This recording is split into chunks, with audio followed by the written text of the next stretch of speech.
Part 2. Alright, people. Comes with a free float barrel. You see no contact here. Low profile gas block. That is encased underneath the rail. You could get a shorter rail version on the M6, I think it's an A1. It comes with your standard A-frame front sight, and that's pretty sharp. On my other one I have a full front sight, and the Trigicon went right over it. The ACOG had no problems. It has barely even a shadow on the bottom. And I maybe would have done the same with this one. One less sight I have to worry about getting beat up, lost, or coming loose. And the ACOG worked tremendously with it, and I had arms flip up on the rear of that one that worked well. But this one, I like the A2, I like the longer grip. All the rails that came on it, and if you guys are just picking this one up, already functioned and cleared this gun in part 1. It came with 3 of these, God, I can't remember who they are now. I think they're Magpul, but I'm really not certain. They might be Vltor. These hard rail covers, and they have one for the bottom and one for each side. They're nice, but they're really fat, and it makes the gun too big in your hand. And I hate a fat gun, just like women, but still. I ended up going to get some rail covers to fill in the gaps and thin it out some, and it makes this a ton better. So covered up the unused portion of rail, gave it a nice texture with the softer rubber Santoprene high heat resistant rails. Still have this one on here for slamming it down on barricades and going prone if I feel like it. I may get an angle foregrip to put on here. They're pretty cheap, and I'll see how it goes. I hate using the vertical foregrip. I'm generally the magwell holder, like most of you guys are. But I'm going to try that angle foregrip out. And it comes with your standard A2 flash hider. Nothing special, just the old bird cage with the filled in bottom, which is the A2 instead of the A1. I'm pretty sure that's correct. Now, one of the things that makes this nice is the piston.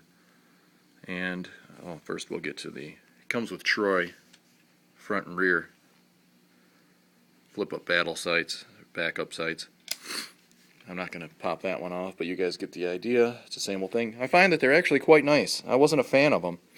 I thought they were overpriced, and I was more of an arms mount kind of guy. Arms, Atlantic Research and Marketing, because they make great stuff, and it's, although still expensive, less expensive than this Troy stuff.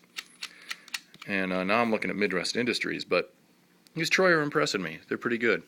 So once you get these 2 screws out, forward, and got some rubber. Hold on one second. Then off. You see it has the groove to slide back. Comes off just that easy, and they guarantee return to 0. And then that's what the screws help provide, is the same placement every time. Here's the part most of you were probably waiting for. Here is the piston. Let's see if I can get a good detail in the light here. Here is the relief cut where the rail slides underneath so it won't pop up, and the screws push in to hold it in place. You see the low profile gas block, the piston. This is a piston cup, piston rod, piston spring, and I'll see if I can still take video. I'll show you. You'll see. Let me move the bolt carrier back. Forgive my bad filmmaking. Give me one moment here. Doing it all with a phone anyways. So see if we can get an image. You see the cup slides over this thing. There's grooves on that cup. They self-scrape to help keep the carbon out. You see the exhaust ports for overpressure. So you don't need to adjust this gas system, which is one of the reasons I liked it.